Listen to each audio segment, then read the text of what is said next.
একটু জোরে বলেন সুবহানাল্লাহ। কোরআনুল কারীমে মিলাদ সম্পর্কে 4টা শব্দ খুব স্পেশাল। আমি 4টা শব্দের জন্য 4টা আয়াত তিলাওয়াত করেছি। কথা বলা যাবে না, কথা বলা যাবে না। ওয়ামা আরসালনাকা ইল্লা রাহমাতাল লিল আলামিন। সুবহানাল্লাহ। এখানে মিলাদ আছে আরসালার ভিতরে। সুবহানাল্লাহ। এই সব লিখে রাখেন, পরে বলবো। এরপরে লাকাদ মান্নাল্লাহু আলাল মুমিনিনা ইয বাআসা ফীহিম রাসূলা। এখানে মিলাদ শব্দটি খুঁজে পাবেন আপনি বাআসার ভিতরে। সুবহানাল্লাহ। এরপরে সূরা আলে ইমরানে وَإِذْ أَخَذَ اللَّهُ مِيثَاقَ النَّبِيِّينَ لَمَا آتَيْتُكُم مِّن كِتَابٍ وَحِكْمَةٍ ثُمَّ جَاءَكُمْ رَسُولٌ। সুবহানাল্লাহ। এখানে মিলাদ শব্দ আপনি পেয়ে যাবেন যা আর ভিতরে। সুবহানাল্লাহ। এরপর হযরত ঈসা আলাইহিস সালাম ওনার উম্মতদেরকে সুসংবাদ দিয়েছেন, মুবাশশিরান বিরাসূলিন ইয়াতি মিন বা'দ ইসমুহু আহমদ। সুবহানাল্লাহ। এখানে মিলাদ পেয়ে যাবেন ইয়াতির ভিতরে। সুবহানাল্লাহ। মিলাদুন নবী করা আমাদের জন্য বর্তমান সময়ে ফরজ।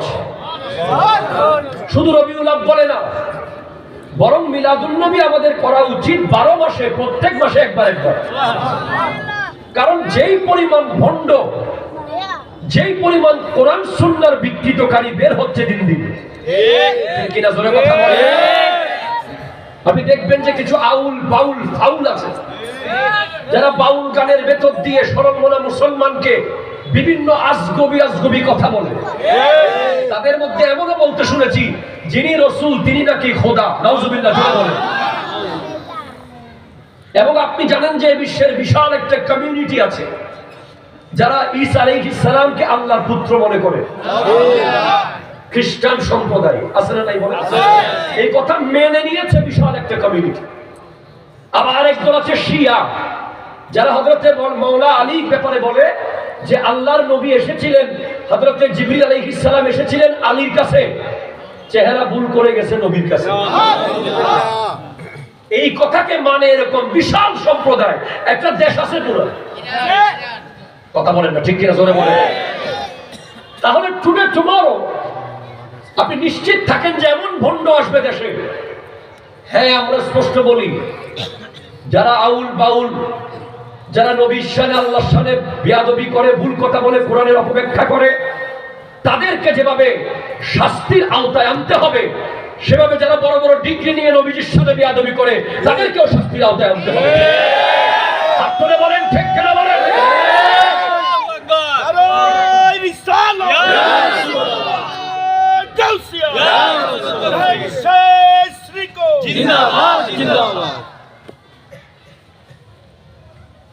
যদি আপনি মিলাদুন নবীকে বাধা দেন, সিরাত শব্দের ভিতরে জন্ম শব্দটা নাই।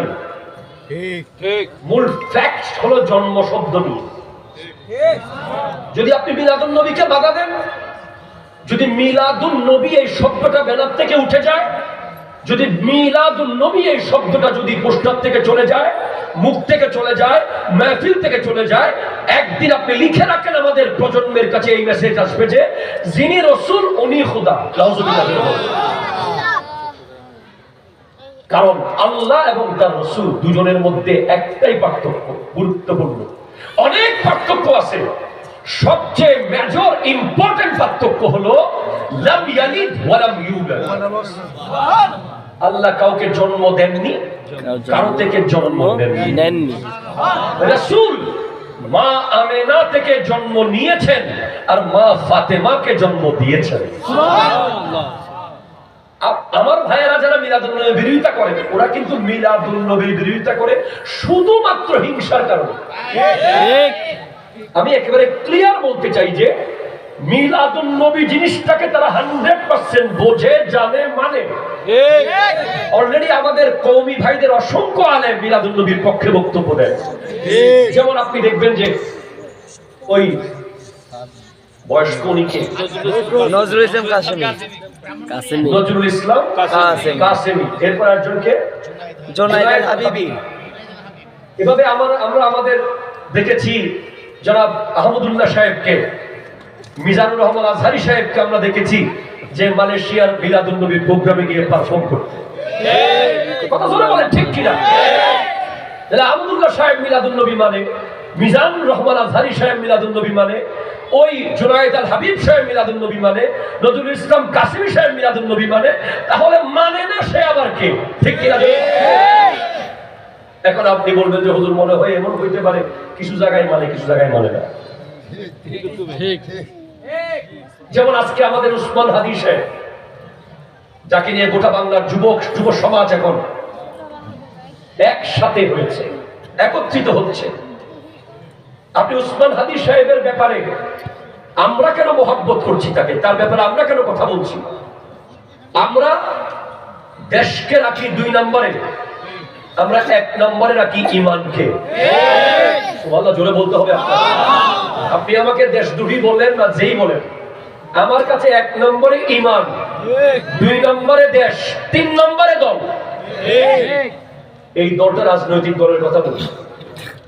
আমি যেদিন উসমান হাদি সাহেবকে দেখেছি ঢাকার কোন প্রোগ্রামে, কোন জায়গায় এসে দাঁড়িয়ে দাঁড়িয়ে কিয়াম করতেছে, শহীদ মিনারের সামনে সে যখন ইয়া নবী সালাম আলাইকা, ইয়া রাসূল সালাম আলাইকা, ইয়া হাবিব সালাম আলাইকা, সালাওয়াতুল্লাহ আলাইকা, এই মিলাদের মধ্যে সে নিজে মাইক নিয়ে সুরে সুরে বলছিল, তখন আমার মধ্যে অটোমেটিক তার প্রতি একটা মায়া তৈরি হয়েছে। কারণ যে নবীর মিলাদ করে দাঁড়িয়ে দাঁড়িয়ে সে নবীজিকে মহব্বত করে, এতে কোনো সন্দেহ নাই। উনি চাইলে বিশাল একটা কমিউনিটি খুশি করে বসে বসে মিলাদ করতে পারতেন। ঠিক কিনা? জোরে কথা বলেন। মাশাআল্লাহ, আমাদের প্রধান অতিথি সাহেব এসেছে, মাশাআল্লাহ চেহারা নুরানি আছে। আল্লাহ কবুল করুক, আমিন জোরে বলেন আল্লাহুম্মা।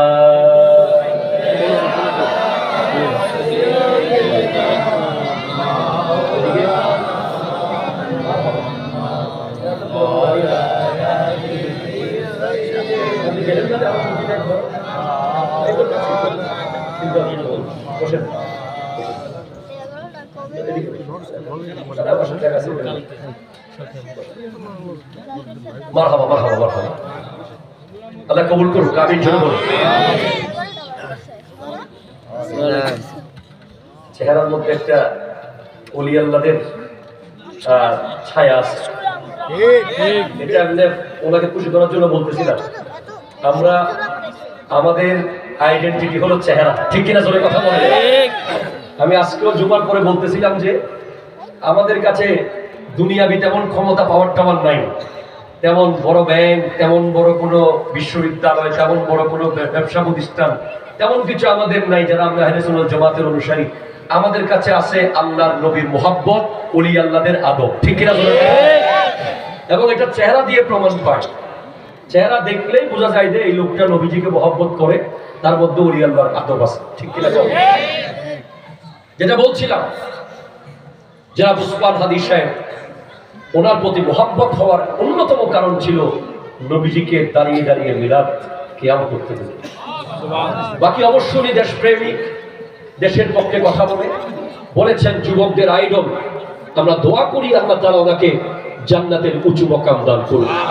এবং আমরা চাই আল্লামা নুরুল ইসলাম ফারুকী, শহীদ রইসউদ্দিন, এভাবে করে বাংলাদেশে যত রকমের জুলুম অত্যাচারের মাধ্যমে হত্যাকাণ্ড হয়েছে, অন্যায়ভাবে যত হত্যাকাণ্ড হয়েছে, এটা যখনই হোক, যার আমলেই হোক, সমস্ত হত্যাকাণ্ড বন্ধ করতে হবে। ঠিক কিনা? সরকারের আরো বেশি দায়িত্ববান হওয়া উচিত এবং এই দেশকে আল্লাহর ওলির এই কদম ধন্য এই বাংলাদেশকে শান্ত করে দেওয়া উচিত। আল্লাহর ওলিরা এখনো পর্যন্ত নীরব আছে। তারা যদি রেগে যায়, তাদের মন যদি খারাপ হয়ে যায়, ওলি আল্লাহরা যদি বদদোয়া করা শুরু করে, আমাদের আর কিচ্ছু করার থাকবে না। তাই আমরা বলবো আল্লাহর ওলিদের মাজারগুলোকে, আল্লাহর ওলির দামানগুলোকে সংরক্ষিত রেখে আদবের সাথে নবীর মিলাদকে, নবীর কিয়ামকে, নবীর মুহাব্বতকে যদি এই দেশে পরিপূর্ণভাবে বাস্তবায়ন করা যায়, প্রত্যেকটা ইউনিভার্সিটিতে, প্রত্যেকটা মসজিদে, প্রত্যেকটা কলেজে, প্রত্যেকটা বিশ্ববিদ্যালয়ে নবীর প্রেম, নবীর মিলাদ, নবীর কিয়াম, ওলি আল্লাহর আদর্শকে যদি সাবজেক্ট বানিয়ে দেওয়া যায়, এই দেশ শান্ত হয়ে যাবে। ঠিক কি না? নবীর শানে বেয়াদবি করে আর ওলি আল্লাহর বিরুদ্ধে কথা বলে কখনোই বাংলাদেশকে সুশাসন আনা যাবে না। কথা শুনে বলেন, ঠিক কি না? তাহলে মিলাদ হলো আগে, আর মিলাদের প্রোগ্রামে সিরাতের আলোচনা হয়। ঠিক কিনা জোরে কথা বলে? আপনি মনে রাখবেন যে মিলাদের ভিতরে সিরাত আছে, কিন্তু সিরাতের ভিতরে মিলাদ নাই। সিরাত মানে হলো জন্মের পর থেকে যে জীবন যাপন। সুবহানাল্লাহ। আমরা কারো বিরোধিতা করছি না। মিলাদ হোক আর সিরাত হোক, নবীর প্রশংসাই তো হচ্ছে। তবে আমার ভাইয়েরা যেন বেসিক ব্যাপারটা বুঝে, আমরা কেন মিলাদুন নবী করি, এটাকে কেন আমরা বাধ্যগত করেছি নিজের জন্য, যাতে করে মানুষ বুঝতে পারে যে আল্লাহ ক্রিয়েটর, নবী ক্রিয়েশন, আল্লাহ খালেক, নবী মাখলুক, আল্লাহ খোদা, নবী রাসূল, আল্লাহ মাবুদ, নবী বান্দা। যেন এই পার্থক্যটা পারফেক্টলি থাকে, সেজন্যই আমরা মিলাদকে এস্টাবলিশ করছি, করে যাব। পুরো বিশ্বের প্রায় 150 উপরে কান্ট্রিতে নবীর মিলাদের জশ্নে জুলুস হয়। চলে বলেন সুবহানাল্লাহ। একটা ঘটনা বললে ছোট্ট করে আপনারা বুঝে যাবেন। হযরত ইব্রাহিম আলাইহিস সালামকে জিজ্ঞেস করেছে নমরুদ, আপনি যাকে খোদা মানেন তার দুইটা বৈশিষ্ট্য বলেন। সুবহানাল্লাহ। তার বৈশিষ্ট্য কি? আলাম তারা ইলাল্লাযী হাজ্জা ইব্রাহিম আন আতাহু আল্লাহুল মুলকা। বলে আমি যাকে খোদা মানি উনি যিনি মরাকে জিন্দা করে, আবার জিন্দাকে মৃত্যু দিতে পারে। সুবহানাল্লাহ। তখন নমরুদ কারাগার থেকে দুজন আসামি ডাকলো। একজন আজকে ছাড়া পাবে, তাকে এক কুবে কেটে ফেললো। আর একজন আজকে ফাঁসি হবে, তাকে ছেড়ে দিল। দুকাবাজি করছে। বলে দেখো আমিও তো মরাকে জিন্দা করলাম, জিন্দাকে মানলাম। বলে আচ্ছা ঠিক আছে, আমার রব তো সূর্যকে পূর্ব দিকে তুলে, তুমি যদি খোদা হও আজকে পশ্চিম দিকে তুলো। তখন নমরুদ ফাবুহিতাল্লাযী কাফারা, সে চুপ হয়ে গেল, আর কিছুই করতে পারলো না।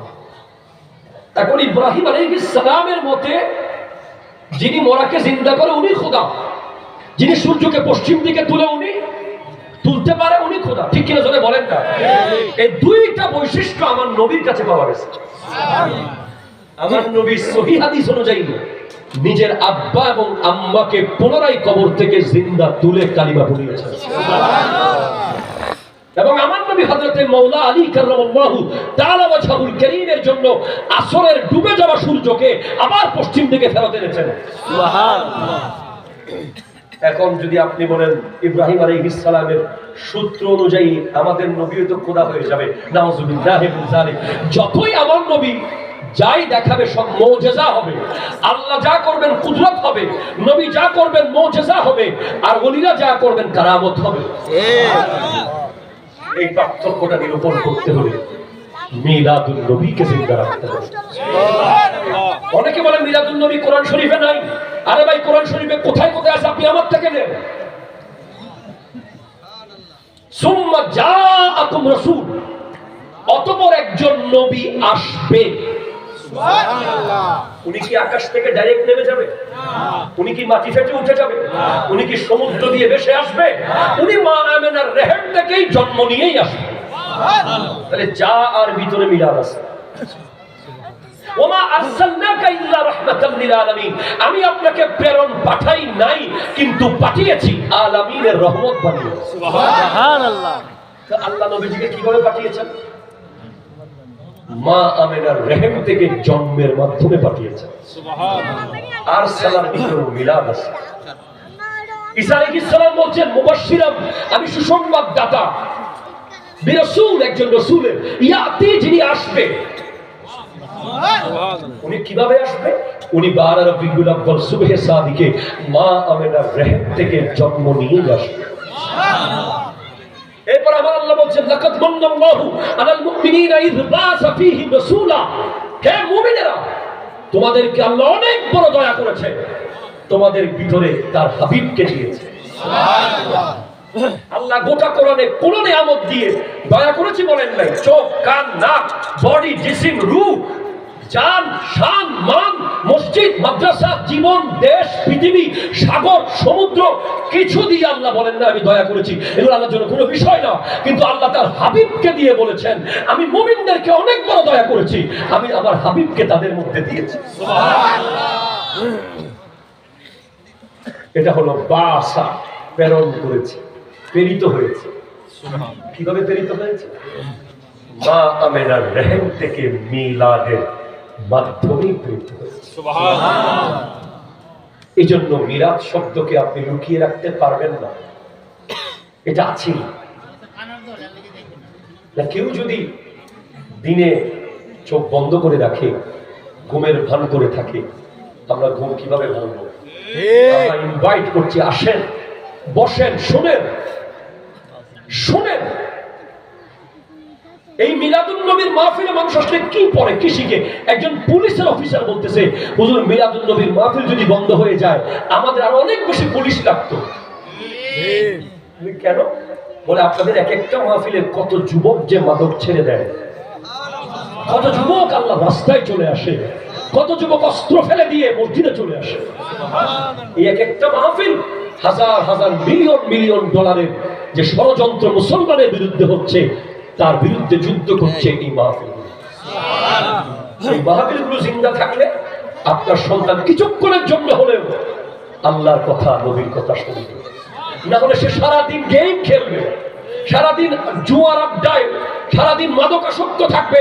প্রতিনিয়ত যুব সমাজকে ডাইভার্ট করার জন্য ইহুদিরা সারারা যে প্ল্যান আর প্রোগ্রাম করছে, এখান থেকে বাঁচাতে হলে মিলাদ, কিয়াম, দুরূদ, সালাম, জিয়ারত, আদব, মুহাব্বত, নামাজ তো বাধ্যকতা। নামাজের ভিতরে নবীর মিলাদ আছে। আপনি যদি কিচ্ছু না করে শুধু নামাজ পড়েন, তাও নবীর মিলাদ উদযাপন করা হয়ে যাবে। কারণ নামাজের নাম সালাত, নামাজের নাম কিয়াম না, নামাজের নাম রুকু না, নামাজের নাম দুরূদ, নামাজের নাম সালাত। কেন? নামাজের ভিতরে এমন একটা জায়গা আছে যেই জায়গায় নবীজির দুরূদ আছে।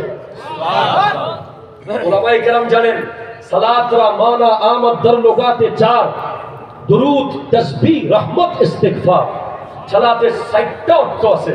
একটা হলো দুরূদ, দোয়া, একটা তাসবিহ, আর একটা রহমত, আর ইস্তিগফার। সালাতের নিসবত যখন নবীর দিকে তখন দুরূদ, সালাতের নিসবত যখন আল্লাহর দিকে তখন রহমত, সালাতের নিসবত যখন পশু পাখি বৃক্ষলতার দিকে তখন তাসবিহ, সালাতের নিসবত যখন ফেরেশতার দিকে তখন ইস্তিগফার।